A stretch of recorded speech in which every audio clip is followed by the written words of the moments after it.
David Cameron forced to delay plan to get Commons approval for Syria bombing campaign. David Cameron has apparently shelved plans to push for British airstrikes against Islamic State in Syria after failing to secure support from Labour MPs. The Prime Minister had hoped to go to Parliament with a vote, whatever that means, on extending military action by the end of the year. However, Whitehall sources claimed that Mr Cameron was unable to persuade enough of Jeremy Corbyn's MPs to defy their leader on the issue. The decision to shelve the vote was also said to have been prompted by Russia's decision to join the conflict in Syria, creating the risk of clashes. Downing Street source said Mr Cameron's position has not changed and that he will only go back to Parliament for a vote on the issue if there is a clear consensus. And do you know what a clear consensus in the mind of pig-loving Cameron would be? You see, Cameron will, as we speak, be bribing and scheming, even blackmailing, who knows, MPs to get the votes that he needs to get a majority to bomb Syria for the Rothschilds, Murdoch and Israel. However, if somebody asked you what a clear consensus on something would be, what would you say? 60? 70% of the vote? If someone asked me what a clear consensus was in percentage terms, I personally would probably put it around 80% plus. If you've got 80% or more of the people voting on something who voted one way, the same way, I would say that that was pretty much a clear consensus. But in Cameron's world, a clear consensus is 51%. It's two wolves and a sheep voting on what's for dinner. Cameron will only go for a vote on bombing Syria again if he is sure that he has managed to blackmail the majority of the MPs so that he gets his way. Bombing Syria is not about saving people. It's about globalists furthering their power and the Rothschilds and Murdoch getting the oil that they've been gifted the drilling rights to in the Golan Heights. Since they started bombing, Russia have carried out over 14,000 sorties. They've destroyed nearly 1,700 targets.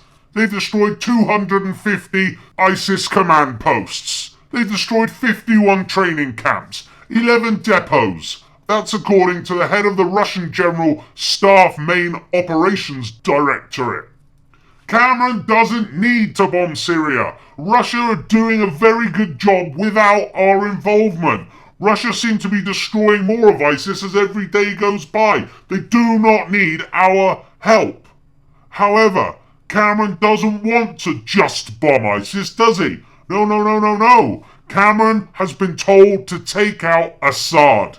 Attacking ISIS has always been the pretext to start bombing in Syria when the actual goal is regime change, which happens to be illegal under international law. Just ask Tony Blair. I don't even think the current crop of startlingly poor MPs will ever back Cameron on bombing Syria and Assad whilst Russia are in the country. It simply would be insane. So, without a shadow of a doubt, I believe we've moved into new territory. We've got the very real possibility of a false flag happening to be blamed on ISIS to get Cameron the war in Syria he is so desperate for. In order for Cameron to get the clear consensus he requires, he needs a false flag attack. Imagine a bombing in London to be blamed on ISIS would fit the bill perfectly. This, in my humble opinion, will be the only way Cameron the pig lover will get his Syria war. That could easily lead to a larger theatre war. What really annoys me about ISIS is that it is so obvious that it's a Western-created group. America knew what they were doing when they helped create ISIS, with money from Qatar, Saudi Arabia, NATO, and America. Oh yeah, and American weapons. But not one mainstream journalist will say anything to Cameron about how ISIS was created when they talk to him about Syria. Our journalists are a joke. They're embarrassing. Are they in on it, or are they really just that incompetent? Or are they just going along to get along? Oh, sure, they can read a teleprompter really well. But every day, we as a country and we as a people are being sold down the river by our journalists. And it will come back and bite them, mark my words.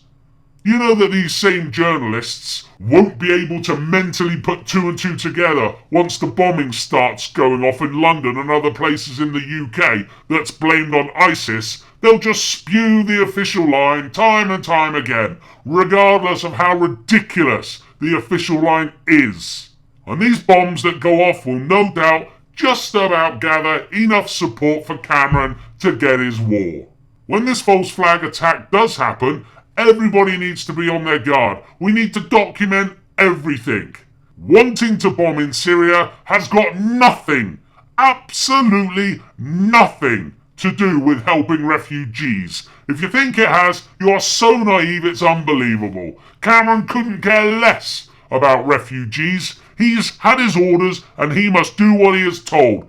Israel have spoken, Cameron has to jump. We need to double our efforts with regards to Syria. If you, like me, have already written to your MP about the Syrian situation, write again. Write every week. And as new information comes out, call your MP. Go and sit in front of them and watch them squirm when you present this new information to them. The more people that do this, the less likely we're going to kill people in a far-off land that have done nothing to us at all.